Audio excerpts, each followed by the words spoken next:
നമസ്കാരം. ആദ്യം നോക്കാം പ്രധാന വാർത്തകൾ. പുതിയ നീക്കവുമായി പാകിസ്ഥാൻ കുട്ടികളെ ഉപയോഗിച്ച് ചാരപ്രവർത്തനം നടത്തുന്നതായി റിപ്പോർട്ട്. 37 കുട്ടികൾ സുരക്ഷാ സേനയുടെ നിരീക്ഷണത്തിൽ. വലയിലാക്കുന്നത് 14 മുതൽ 17 വയസ്സുവരെയുള്ള കുട്ടികൾ. ജമ്മു കാശ്മീരിൽ 22 ഇടങ്ങളിൽ ഇന്റലിജൻസ് റെയ്ഡ്. നടപടി സൈബർ തട്ടിപ്പിലൂടെയുള്ള പണം ഭീകരപ്രവർത്തനങ്ങൾക്ക് ഉപയോഗിക്കുന്നതായി കണ്ടെത്തിയതിനെ തുടർന്ന്.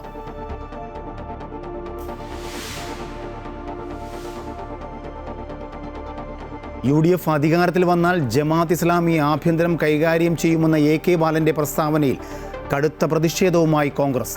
സംഘപരിവാറിന്റെ ആശയമാണ് AK ബാലൻ പ്രചരിപ്പിക്കുന്നതെന്ന് പ്രതിപക്ഷ നേതാവ് VD സതീശൻ. ഇടതുമുന്നണിക്ക് ബാലന്റെ നയമാണോ എന്ന് രമേശ് ചെന്നിത്തല.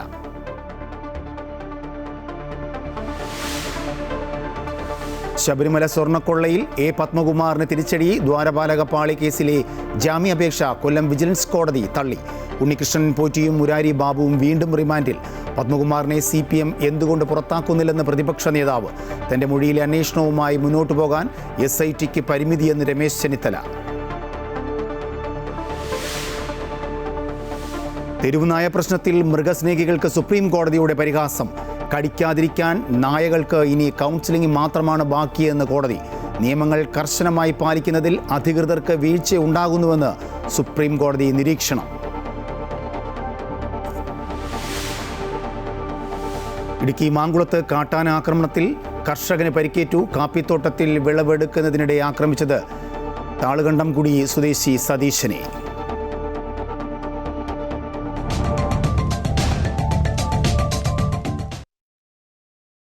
ഇന്ത്യയിൽ ചാരപ്രവർത്തനം നടത്താൻ പുതിയ തന്ത്രങ്ങൾ മെനഞ്ഞ് പാക് ചാരസംഘടനയായ ISI. പ്രായപൂർത്തിയാകാത്ത കുട്ടികളെ പ്രലോഭിപ്പിച്ച് ഇന്ത്യയിലെ സുപ്രധാന മേഖലകളിലെ നീക്കങ്ങൾ മനസ്സിലാക്കാനാണ് ISI നീക്കം. പിടിയിലായ 15കാരിൽ നിന്നും ലഭിക്കുന്നത് ഞെട്ടിക്കുന്ന വിവരങ്ങളാണ്. 37ഓളം കുട്ടികൾ ഇത്തരത്തിൽ നിരീക്ഷണത്തിലുമാണ്. ഇന്ത്യയെ അസ്ഥിരപ്പെടുത്തുക എന്ന ഒറ്റ ലക്ഷ്യത്തോടെ ഏതു രീതിയിൽ പണി നൽകാമെന്ന നിതാന്ത ആലോചനയിൽ തന്ത്രങ്ങൾ പലതാണ് പാക് സൈന്യവും ചാരസംഘടനയായ ISIയും പാക് ഭരണകൂടവുമൊക്കെ മെനയുന്നത്. പ്രായപൂർത്തിയാകാത്ത നമ്മുടെ രാജ്യത്തെ കുട്ടികളെ ഓൺലൈനിലൂടെ കൊടുക്കുക, അവരെ ബ്രെയിൻ വാഷ് ചെയ്യുക, അതിനുശേഷം നമ്മുടെ രാജ്യത്തിനെതിരായ ചാരശൃംഖലയാക്കി മാറ്റുക. ഇങ്ങനെ 37ലധികം കൗമാരക്കാരെയാണ് സുരക്ഷാ പരിശോധനയിൽ കണ്ടെത്തിയത്. 12 കുട്ടികൾ പഞ്ചാബ്, ഹരിയാന എന്നിവിടങ്ങളിൽ നിന്നുള്ളവരാണ്. 25 പേർ ജമ്മു കശ്മീരിൽ നിന്നും. 14നും 17നും ഇടയ്ക്ക് പ്രായമുള്ള കുട്ടികളെയാണ് ISI ഇന്റർ സർവീസ് ഇന്റലിജൻസ് കുടുക്കിയത്. പത്താൻകോട്ടിൽ 15കാരൻ പിടിയിലായതോടെയാണ് ഇത് സംബന്ധിച്ച കൂടുതൽ വിവരങ്ങൾ പുറത്തുവരുന്നത്. കുട്ടിയുടെ മൊബൈൽ പരിശോധിച്ച സുരക്ഷാ ഉദ്യോഗസ്ഥർ ഞെട്ടിയിരിക്കുകയാണ്. പത്താൻകോട്ടിലെ സൈനിക ക്യാമ്പും സമീപ പ്രദേശങ്ങളും ഉൾപ്പെടെ സുപ്രധാന മേഖലകളുടെ ചിത്രങ്ങൾ പാകിസ്ഥാന്റെ ISI ബന്ധമുള്ള ഏജൻസികൾക്കും മറ്റും പകർത്തി നൽകിയിരിക്കുന്നു. മാത്രമല്ല, കുട്ടിയുടെ ഫോൺ ക്ലോൺ ചെയ്തിട്ടുണ്ട്. അതായത് ഈ കുട്ടി എവിടെ പോകുന്നു, എന്തു ചെയ്യുന്നു, ആരോടൊക്കെ ഇടപെടുന്നു എന്നതൊക്കെ ഇവനെ കൈകാര്യം ചെയ്യുന്ന പാക് ചാരന്മാർക്ക് കാണാനാകും. ഇതിനോടകം തന്നെ സുരക്ഷാ മേഖലകളുടെ ചിത്രങ്ങൾ, വാഹന വ്യൂഹങ്ങളുടെ നീക്കങ്ങൾ ഇവയെല്ലാം പാക് ഹാൻഡ്ലേഴ്സിന് ഈ കുട്ടികൾ കൈമാറിക്കഴിഞ്ഞു. ഈ കുട്ടി സ്കൂളിൽ എത്തുന്നില്ല എന്ന കാര്യം രക്ഷിതാക്കൾ പോലും അറിഞ്ഞിരുന്നില്ല. പുതിയ സാഹചര്യത്തിൽ മാതാപിതാക്കൾ കുട്ടികളുടെ ഓൺലൈൻ പ്രവർത്തനങ്ങൾ കർശനമായി നിരീക്ഷിക്കണമെന്ന നിർദ്ദേശം പ്രതിരോധ മന്ത്രാലയവും നൽകിയിട്ടുണ്ട്. ഇന്ത്യയിൽ സ്ഫോടനങ്ങൾ നടത്തുന്നതിന് വേണ്ടി ജെയ്ഷെ മുഹമ്മദ് എന്ന ഭീകര സംഘടന ഡോക്ടർമാരെ ഉപയോഗിച്ച് വൈറ്റ് കോളർ ടെററിസത്തിന് തയ്യാറെടുത്തതിന് പിന്നാലെയാണ് സമൂഹത്തിൽ കൂടുതൽ മേഖലകളിൽ ഭീകര ചാര സംഘടനകൾ കൈകടത്തിയിട്ടുണ്ടോ എന്ന പരിശോധന ശക്തമാക്കിയത്. News desk Amrita TV. Cyber ഭീകരാക്രമണത്തിന് പണം നൽകുന്ന സംഘടനകളുടെ 22 ഇടങ്ങളിൽ റെയ്ഡ് നടത്തി Jammu counter intelligence squad. Srinagar, Budgam, Shopian, Kulgam എന്നിവിടങ്ങളിലാണ് റെയ്ഡ് നടത്തിയത്. ശ്രീനഗറിൽ മാത്രം 10ഓളം ഇടങ്ങളിൽ പരിശോധന നടത്തി. ലാപ്ടോപ്പുകൾ, മൊബൈൽ ഫോണുകൾ, സ്റ്റോറേജ് ഉപകരണങ്ങൾ, സാമ്പത്തിക രേഖകളടക്കം പിടിച്ചെടുത്തിട്ടുണ്ട്. സമൂഹ മാധ്യമങ്ങളിലടക്കം ദേശസുരക്ഷയ്ക്ക് വിരുദ്ധമായ പരാമർശങ്ങളോ പ്രവർത്തനങ്ങളോ നടത്തുന്നവരെ അന്വേഷണ സംഘം സൂക്ഷ്മമായി നിരീക്ഷിക്കുന്നുണ്ട്. ശബരിമല സ്വർണ്ണ കവർച്ച കേസിൽ ദേവസ്വം മുൻ പ്രസിഡന്റ് A പത്മകുമാറിന് ജാമ്യമില്ല. ദ്വാരപാലക ശില്പങ്ങളുടെ കേസിൽ പത്മകുമാർ സമർപ്പിച്ച ജാമ്യാപേക്ഷ വിജിലൻസ് കോടതി തള്ളി. കേസിലെ പ്രതികളായ ഉണ്ണികൃഷ്ണൻ പോറ്റിയെയും മുരാരി ബാബുവിനെയും 14 ദിവസത്തേക്ക് കൂടി വിജിലൻസ് കോടതി റിമാൻഡ് ചെയ്തു. ശബരിമല സ്വർണ്ണക്കവർച്ചയിൽ കട്ടളപ്പാളിയിലെയും ദ്വാരപാലക ശില്പങ്ങളിലെയും കേസുകളിൽ പ്രതിയാണ് പത്മകുമാർ. നേരത്തെ കട്ടളപ്പാളിയിലെ സ്വർണ്ണമോഷണ കേസിൽ വിജിലൻസ് കോടതിയും ഹൈക്കോടതിയും പത്മകുമാറിന്റെ ജാമ്യാപേക്ഷ തള്ളിയിരുന്നു. ഇതിനു പിന്നാലെയാണ് ദ്വാരപാലക ശില്പങ്ങളുടെ കേസിൽ ജാമ്യാപേക്ഷയുമായി പത്മകുമാർ വിജിലൻസ് കോടതിയെ സമീപിച്ചത്. വിശദമായി വാദം കേട്ട കൊല്ലം വിജിലൻസ് കോടതി പത്മകുമാറിന് ജാമ്യം നിഷേധിച്ചു. രണ്ടാമത്തെ കേസിൽ അറസ്റ്റ് ചെയ്തപ്പോൾ നടപടിക്രമങ്ങൾ പാലിച്ചില്ല എന്നതായിരുന്നു പ്രതിഭാഗം വാദം. ദേവസ്വം ബോർഡ് എടുത്ത തീരുമാനത്തിൽ താൻ മാത്രം എങ്ങനെ കുറ്റക്കാരനാകുമെന്നും പത്മകുമാർ വാദിച്ചു. നടപടിക്രമങ്ങൾ പാലിച്ചിട്ടുണ്ടെന്നും ഈ ഘട്ടത്തിൽ ജാമ്യം നൽകരുതെന്നുമുള്ള പ്രോസിക്യൂഷൻ വാദം കോടതി ശരിവെച്ചു. പ്രത്യേക അന്വേഷണ സംഘം ഹൈക്കോടതിയിൽ സമർപ്പിച്ച റിപ്പോർട്ടിൽ ഗുരുതര ആരോപണങ്ങളാണ് പത്മകുമാറിനെതിരെ ഉള്ളത്. കേസിലെ മുഖ്യപ്രതിയായ ഉണ്ണികൃഷ്ണൻ പോറ്റിയെയും മുൻ അഡ്മിനിസ്ട്രേറ്റീവ് ഓഫീസർ മുരാരി ബാബുവിനെയും ഇന്ന് കൊല്ലം വിജിലൻസ് കോടതിയിൽ ഹാജരാക്കി. ഉണ്ണികൃഷ്ണൻ പോറ്റിയുടെയും മുരാരി ബാബുവിന്റെയും റിമാൻഡ് കാലാവധി കോടതി 14 ദിവസത്തേക്ക് കൂടി നീട്ടി. കട്ടളപ്പാളി, ദ്വാരപാലക ശില്പം എന്നീ 2 കേസുകളിലും ഉണ്ണികൃഷ്ണൻ പോറ്റി പുതിയ ജാമ്യാപേക്ഷകൾ സമർപ്പിച്ചിട്ടുണ്ട്. 14-ാം തീയതി ജാമ്യാപേക്ഷകൾ കൊല്ലം വിജിലൻസ് കോടതി പരിഗണിക്കും. അമൃത ന്യൂസ്, കൊല്ലം. സ്വർണ്ണക്കൊള്ളയിൽ തന്റെ മൊഴി പ്രകാരമുള്ള അന്വേഷണവുമായി മുന്നോട്ട് പോകാൻ SITക്ക് കഴിയുന്നില്ല എന്ന് രമേശ് ചെന്നിത്തല. സംസ്ഥാനത്തെ SITക്ക് അതിന് പരിമിതിയുണ്ട്. അതിന് CBI പോലെയുള്ള ഏജൻസികളാണ് വേണ്ടത്. അന്വേഷണം വമ്പൻ സ്രാവുകളിലേക്ക് എത്തണമെന്നും ഇപ്പോൾ പിടിക്കപ്പെട്ടതിനേക്കാൾ കൂടുതൽ ആളുകളുണ്ടെന്നും അദ്ദേഹം പറഞ്ഞു. ഇതിന്റെ അന്തർദേശീയ ബന്ധങ്ങൾ പുറത്തു വരണം. അതുകൊണ്ടാണ് കോടതിയുടെ മേൽനോട്ടത്തിൽ CBI അന്വേഷണം വേണം എന്ന് ഞാൻ ആവർത്തിച്ച് പറയുന്നത്. ആ അന്വേഷണം മുന്നോട്ട് പോകാൻ കഴിയാത്തത് SITയുടെ പരിമിതമായ അധികാര പരിധി ഉള്ളതുകൊണ്ടാണ്. അത്തരം കേസുകൾ, പ്രത്യേകിച്ച് അന്താരാഷ്ട്ര മാനമുള്ള കേസുകൾ അന്വേഷിക്കാൻ സംസ്ഥാനത്തെ ഒരു SITക്ക് പരിമിതിയുണ്ട്. അത് അന്വേഷിക്കണമെങ്കിൽ CBI പോലെയുള്ള കേന്ദ്ര ഏജൻസികൾ അനിവാര്യമാണ്. ശബരിമല സ്വർണ്ണക്കൊള്ളയിൽ CPMനെതിരെ രൂക്ഷ വിമർശനവുമായി പ്രതിപക്ഷ നേതാവ് VD സതീശൻ. സ്വർണ്ണക്കൊള്ളയിലെ പ്രതികളെ CPM സംരക്ഷിക്കുകയാണ്. പത്മകുമാറിനെ CPM എന്തുകൊണ്ട് പുറത്താക്കുന്നില്ല എന്നും അദ്ദേഹം ചോദിച്ചു. ദേവസ്വം ബോർഡ് പ്രസിഡന്റ് പത്മകുമാറിനെതിരായി ഗുരുതരമായ ആരോപണം കൂടി SIT കോടതിയിൽ ഉന്നയിച്ചിരിക്കുകയാണ്. ഗുരുതരമായ അദ്ദേഹമാണ് ഇതിനെല്ലാം കൂട്ടുനിന്നത് എന്നുള്ള വ്യക്തമായ ആരോപണം ഉന്നയിച്ചിരിക്കുക.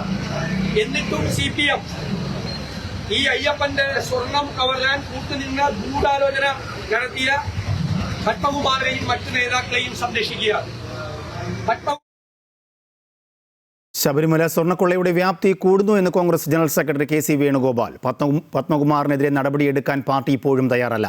SITക്ക് മേൽ തുടക്കം മുതലേ സമ്മർദ്ദം ചെലുത്തി. കോടതി നിരീക്ഷണത്തിൽ അന്വേഷണ സംഘം വേണമെന്നും KC വേണുഗോപാൽ ആവശ്യപ്പെട്ടു. ശബരിമലയിലെ സ്വർണ്ണക്കൊള്ള എന്ന് പറയുന്നത് യഥാർത്ഥ അന്വേഷണങ്ങൾ അതിൻ്റെ രീതിയിലോട്ട് പോയാൽ CPMന് പുറത്തിറങ്ങി നടക്കാൻ പറ്റാത്ത സ്ഥിതി വരുന്ന സ്ഥിതിയാണ്.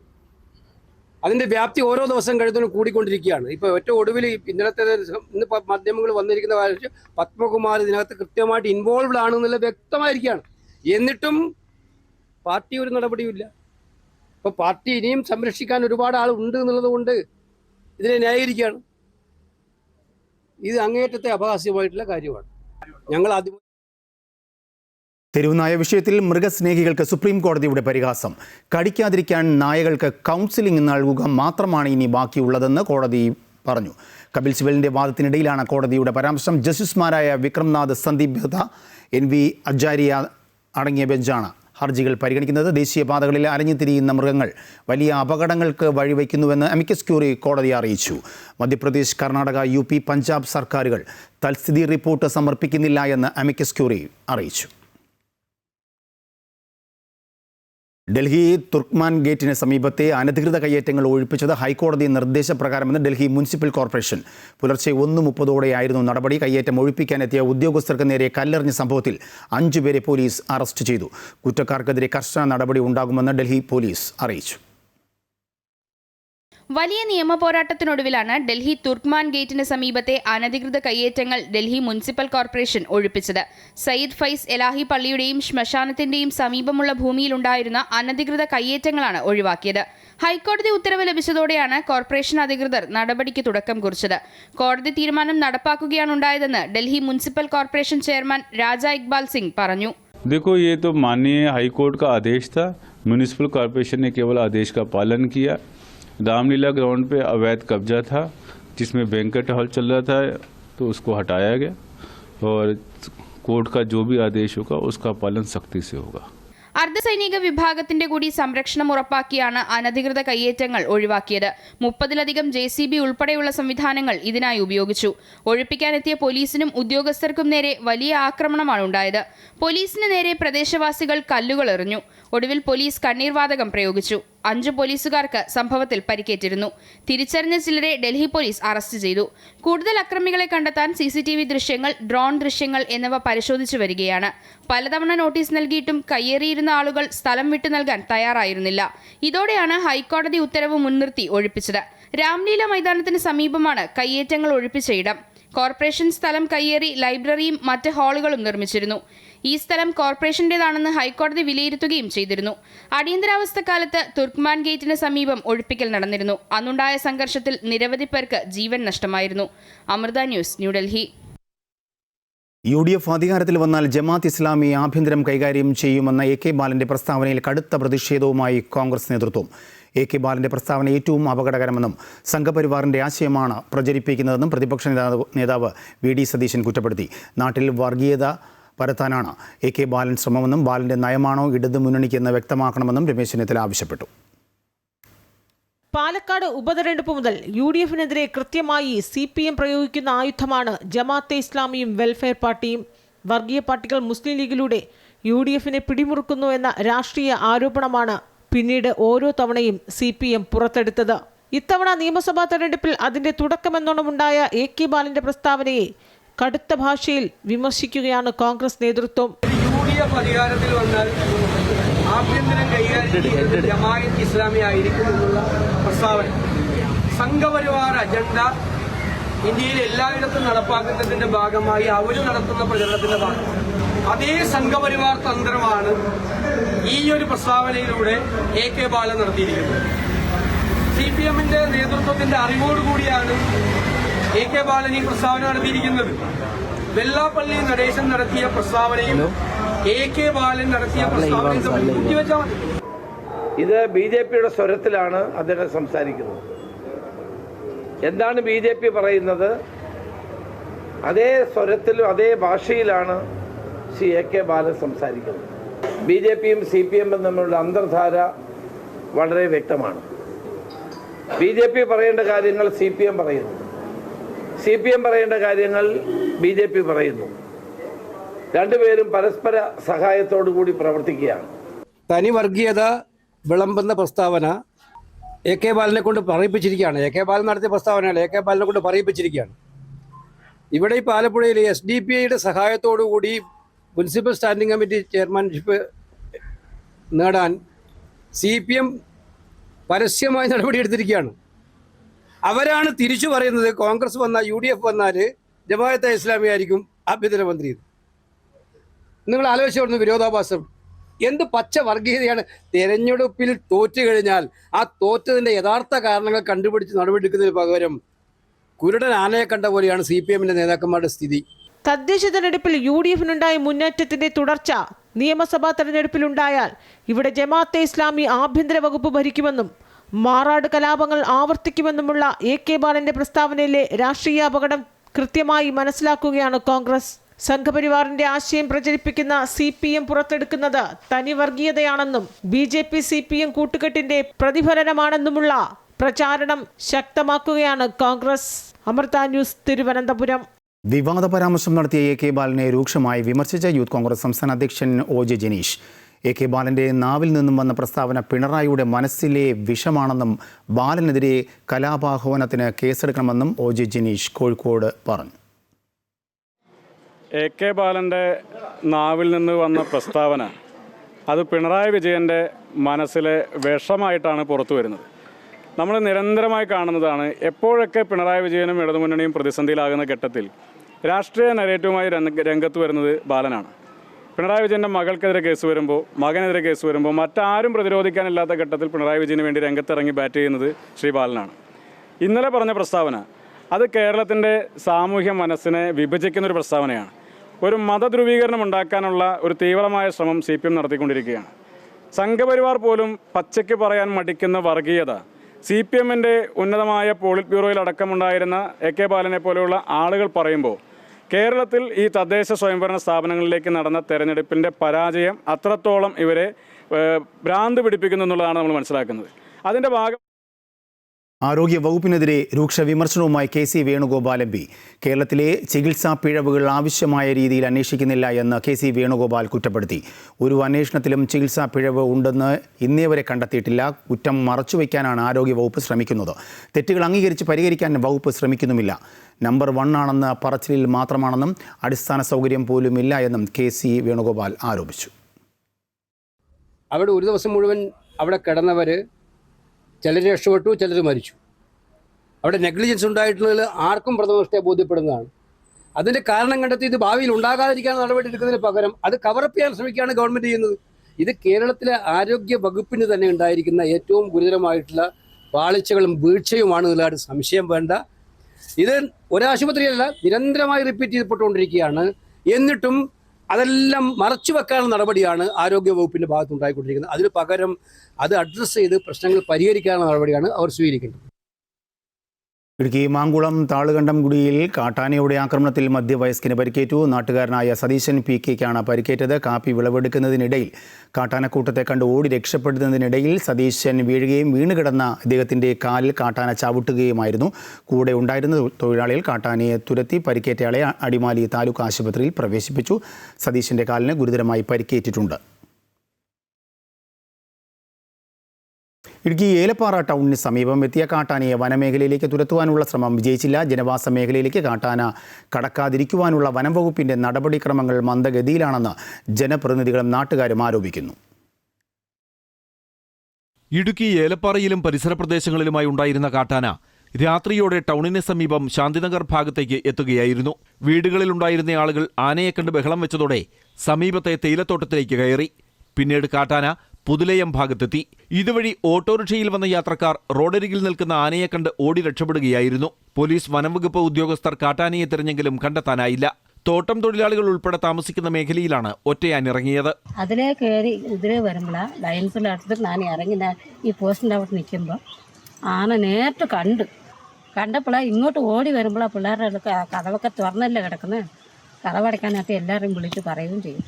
വനംവകുപ്പ് ഉദ്യോഗസ്ഥർ ആനയെ നിരീക്ഷിച്ചു വരികയാണ്. എന്നാൽ ഇതിനെ ഉൾക്കാട്ടിലേക്ക് കയറ്റിവിടാനുള്ള ശ്രമങ്ങൾ വിഫലമായി. വനാതിർത്തിയിൽ വൈദ്യുതി വേലി നിർമ്മിക്കാനുള്ള തീരുമാനത്തിൽ വനംവകുപ്പ് വീഴ്ച വരുത്തിയെന്ന് ജനപ്രതിനിധികൾ ആരോപിക്കുന്നു. കേന്ദ്ര ഫണ്ടിൽ നിന്നും MP ഉൾപ്പെടെയുള്ള ആൾക്കാർ ഫണ്ട് അനുവദിച്ചിട്ടും ഇതുവരെയായിട്ടും വനമേഖലാ കേന്ദ്രങ്ങളിൽ ഇതുവരെയായിട്ടും ഫെൻസിംഗ് പോലും നടത്താത്ത സാഹചര്യമാണ് ഫോറസ്റ്റിന്റെ ഭാഗത്തു നിന്നും ഉണ്ടാകുന്നത്. ആറാട്ടിയുടെ പട്രോളിംഗ് ഏലപ്പാറയിൽ ഉറപ്പുവരുത്തണമെന്നും വനംവകുപ്പ് മന്ത്രി ഈ വിഷയത്തിൽ അടിയന്തരമായി ഇടപെടണമെന്നും ജനപ്രതിനിധികളും നാട്ടുകാരും ആവശ്യപ്പെട്ടു. MC Boban, Amrita news, Idukki. ഹരിപ്പാട് പിഞ്ചുകുഞ്ഞുമായി പാപ്പാന്മാരുടെ സാഹസം. പോലീസ് സ്വമേധയാ കേസെടുത്തു. ഹരിപ്പാട് പോലീസാണ് കേസെടുത്തത്. ദേവസ്വം പാപ്പാൻ ജിതിൻ രാജ് കസ്റ്റഡിയിലാണ്. മൃഗങ്ങളെ ഉപയോഗിച്ചുള്ള ആക്രമണം, അതോടൊപ്പം തന്നെ ജീവഹാനിക്ക് ഇടയാക്കുന്ന പ്രവർത്തനം എന്നീ വകുപ്പുകളാണ് ചുമത്തിയത്. ജുവനൈൽ ജസ്റ്റിസ് പ്രകാരവും കേസെടുത്തിട്ടുണ്ട്. കുട്ടിയുടെ അച്ഛൻ കൊട്ടിയം അഭിലാഷിനായും തെരച്ചിൽ ആരംഭിച്ചു. വയനാട് പുൽപ്പള്ളിയിൽ ഉത്സവത്തിനിടെ ആന ഇടഞ്ഞു. 2 പാപ്പാന്മാർക്ക് പരിക്കേറ്റു. പുൽപ്പള്ളി സീതാദേവി ക്ഷേത്രത്തിലെ ഉത്സവത്തിനിടയിലാണ് ആന ഇടഞ്ഞത്. പാപ്പാന്മാരായ ഉണ്ണി, രാഹുൽ എന്നിവർക്ക് പരിക്കേറ്റു. ഇവരെ മാനന്തവാടി മെഡിക്കൽ കോളേജ് ആശുപത്രിയിൽ പ്രവേശിപ്പിച്ചു. ഇന്നലെ രാത്രി 10 മണിയോടെ ക്ഷേത്രത്തിലെ ചടങ്ങുകൾക്കിടയിലായിരുന്നു സംഭവം. ശിവൻ എന്ന ആനയാണ് ഇടഞ്ഞത്. ആന പാപ്പാനെ കുടഞ്ഞെറിയുന്നതിൻ്റെയും ആളുകൾ ചിതറി ഓടുന്നതിൻ്റെയും ദൃശ്യങ്ങൾ പുറത്തു വന്നു. ഇടുക്കി പാർക്കിൽ കടുവ ഇറങ്ങിയതായി അഭ്യൂഹം. വനം വകുപ്പും പോലീസും സ്ഥലത്ത് പരിശോധന നടത്തുന്നു. ഡ്രോൺ ഉപയോഗിച്ചും നിരീക്ഷണം തുടരുകയാണ്. ഇന്ന് പുലർച്ചെ മലപ്പുറത്തു നിന്നും കുമളിയിലേക്ക് ചരക്കുമായി പോയ ലോറിയിലെ ഡ്രൈവർ റിൻഷാദാണ് കടുവയെ കണ്ടതായി പാർക്കിലെ സെക്യൂരിറ്റിയെ വിവരം അറിയിച്ചത്. തൻ്റെ വാഹനത്തിൻ്റെ മുമ്പിൽ കൂടി കടുവ പാർക്കിനുള്ളിലേക്ക് കയറിപ്പോയി എന്നാണ് ഡ്രൈവർ പറഞ്ഞത്.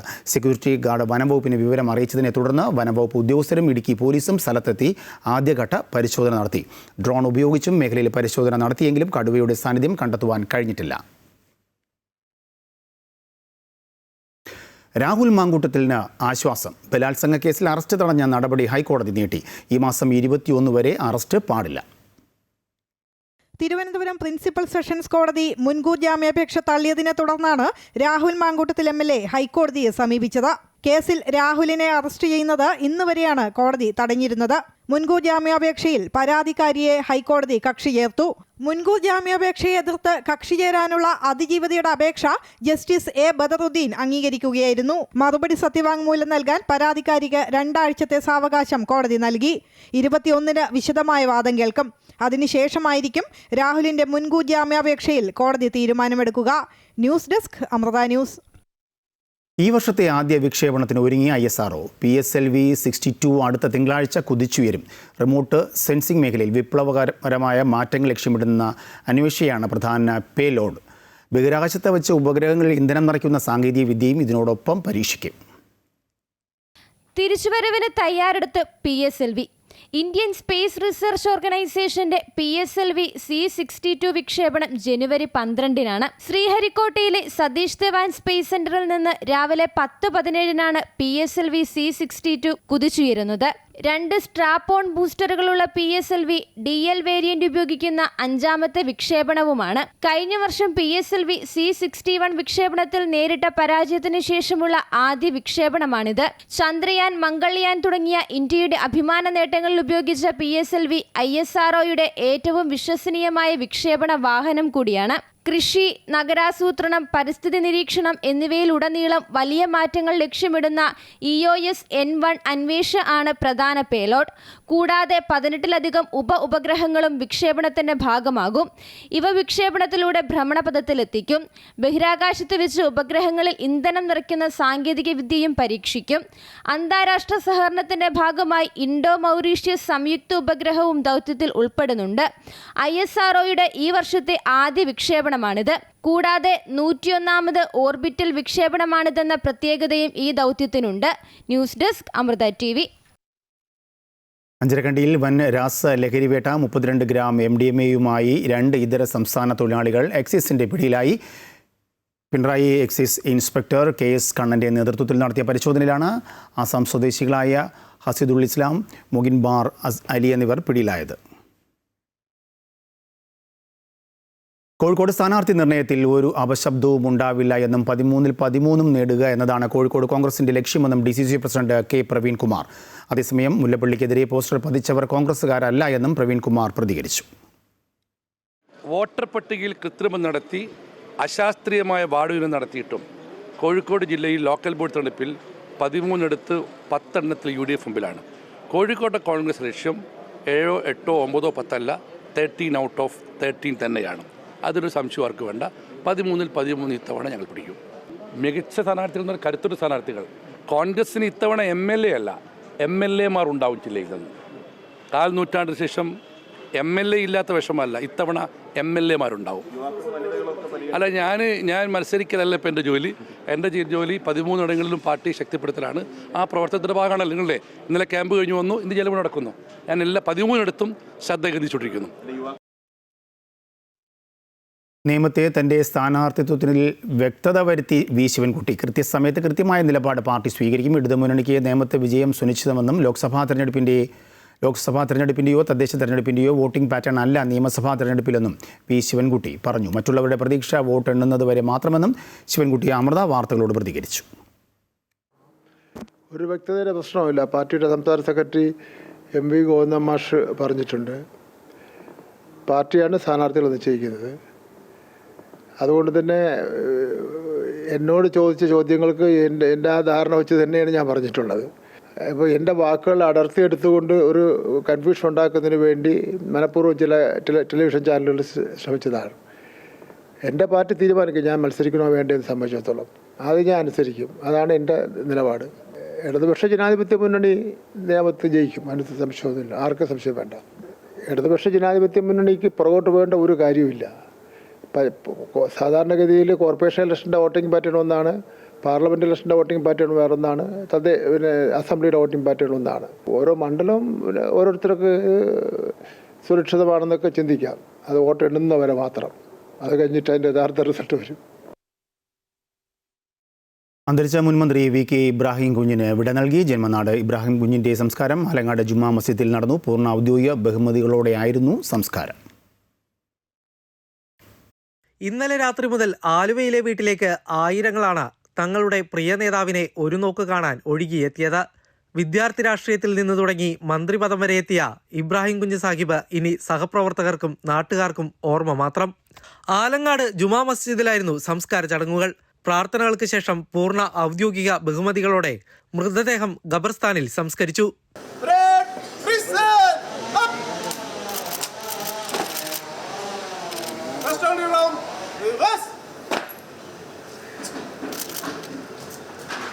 മന്ത്രി P Rajeev, MP Hibi Eden, Kunhalikutty, KPCC അധ്യക്ഷൻ സണ്ണി ജോസഫ്, മുൻ മന്ത്രി S ശർമ്മ തുടങ്ങി നിരവധി പേർ അദ്ദേഹത്തിന് അന്ത്യാഞ്ജലി അർപ്പിച്ചു. ഇന്നലെ വൈകിട്ടായിരുന്നു VK ഇബ്രാഹിം കുഞ്ഞ് അന്തരിച്ചത്.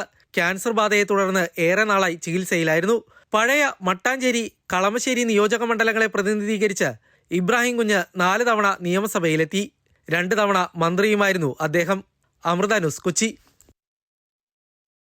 Chandrika chief photographer K. Gopakumar വാഹനാപകടത്തിൽ മരിച്ചു. ഗോപകുമാർ സഞ്ചരിച്ചിരുന്ന ബൈക്കിൽ KSRTC ബസ് ഇടിക്കുകയായിരുന്നു എന്നാണ് വിവരം. ബുധനാഴ്ച രാവിലെ 10 മണിയോടെ നേമം കാരയ്ക്ക മണ്ഡപത്തിന് സമീപത്ത് വെച്ചാണ് അപകടമുണ്ടായത്. ബൈക്കിലൊപ്പമുണ്ടായിരുന്ന ഭാര്യ ബിന്ദുവിന് പരിക്കേറ്റു. ഗോപകുമാറിന്റെ ഭൗതിക ശരീരം നാളെ രാവിലെ 10 മുതൽ 10:30 വരെ പ്രസ് ക്ലബ്ബിൽ പൊതുദർശനത്തിന് വയ്ക്കും. 11 മണിയോടെ കല്ലിയൂർ കാക്കാമൂലയിലെ വസതിയായ രോഹിണി നിവാസിലെത്തിക്കും. 12:30 വീട്ടുവളപ്പിൽ സംസ്കരിക്കും.